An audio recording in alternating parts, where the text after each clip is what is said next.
आज से आधार संग्रहण का कार्यक्रम आरंभ किया गया है। ये 1 अगस्त से 31 मार्च तक चलेगा। इसके लिए दोनों तरह की व्यवस्था है।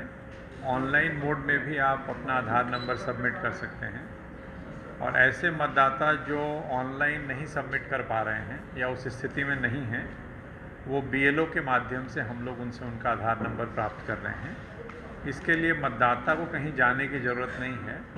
जो BLO है, जो बूथ लेवल ऑफिसर है, वो मतदाता के घर उनसे संपर्क करेंगे घर घर जा कर के और उनसे उनका आधार नंबर प्राप्त करेंगे।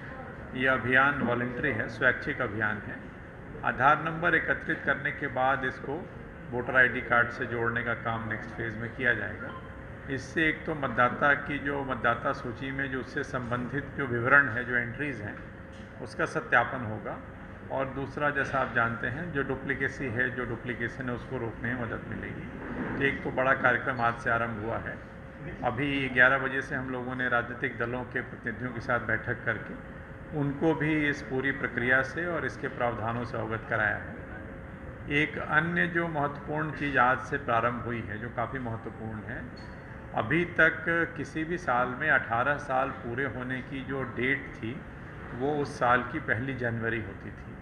जैसे जिस ईयर में हम बैठे हैं 22 में, तो 1 जनवरी 2022 को जो मतदाता 18 साल का होता था, उसका नाम जुड़ता था। उसके बाद की अवधि में जो लोग 18 साल के होते थे, उनका नाम फिर 1 जनवरी 23 में जाके जुड़ता था। तो एक तरह से लंबा इंतज़ार करना पड़ता था। अब 4 तिथियां हो गई हैं। 1 जनवरी जो पहले से निर्धारित तिथि है, वो तो है ही। उसके साथ साथ 1 अप्रैल, 1 जुलाई और 1 अक्टूबर, इस तरह से साल में इन 4 तिथियों में जो मतदाता 18 साल की आयु को प्राप्त हो रहे हैं, वो वोटर लिस्ट में अपना नाम जुड़वाने के लिए पात्र हैं और एक बार नाम जुड़ने के बाद उनको फिर वोटर ID कार्ड भी मिलेगा। एक और चीज़ जो महत्वपूर्ण हुई है, मतदाता अपना आवेदन, जो वोटर लिस्ट में नाम जुड़वाने का जो उनका आवेदन है, वो एडवांस में दे सकते हैं।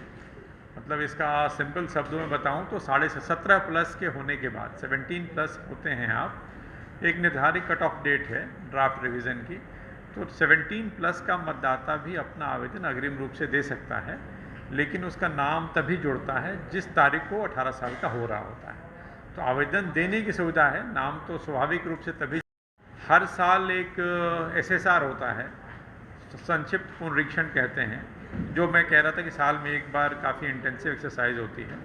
तो इस वर्ष की जो SSR है, जो पुनरीक्षण की कार्रवाई होनी है, उसकी डिटेल्स, उसका प्रोग्राम जारी हो गया है, हम आपसे शेयर भी कर लेंगे।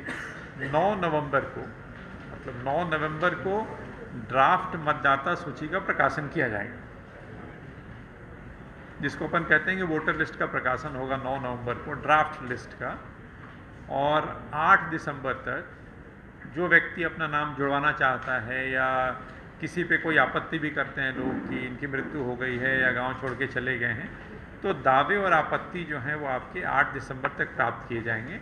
उसके बाद उसका निराकरण होगा और फाइनल जो मतदाता सूची है 1/1/23 की स्थिति में, 1 जनवरी 2023 की स्थिति में जो फाइनल मतदाता सूची है, उसका प्रकाशन 5 जनवरी 2023 को होगा। तो 5 जनवरी 2023 को एक मतदाता सूची अंतिम रूप से प्रकाशित होगी, जिसमें 1/1/2023 तक जो लोग 18 साल के हैं या 1/1/23 की स्थिति में, वो जारी की जाएगी। लेकिन उसके बाद भी नाम तो सतत जोड़ने की प्रक्रिया चलती रहती है, वो चलती रहेगी और लोगों के नाम जुड़ते रहेंगे। सर, जैसे आपने कहा BLO चुनाव में सबसे ज़्यादा राजनीतिक दलों ने ये कहा कि BLO ने पर्ची नहीं बांटी, उसमें आपके पास भी सिर्फ वापस रिपोर्ट आए, इसको लेकर कुछ करेंगे सकते कि आप BLO पहुँचे या नहीं, अब देखिए कितने लोगों, एक तो पहले कहा स्वैच्छिक है, बट फिर भी एक पूरी व्यवस्था है जिससे ज्ञात होगा कि किस क्षेत्र में कितने मतदाताओं में से कितने मतदाताओं का नाम, आधार नंबर हम प्राप्त कर पाए। उससे BLO की परफॉर्मेंस भी पता चलती है, या उसमें से ऑनलाइन कितना हुआ, BLO के माध्यम से कितना हुआ।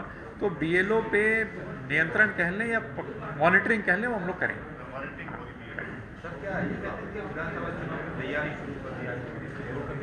नहीं, आयोग ने ये कार्रवाई कोई मध्य प्रदेश के लिए नहीं है, ये पूरे हिंदुस्तान में हो रही है। पूरे हिंदुस्तान में इसे किसी एक राज्य से जोड़ने का तो वो उचित नहीं है।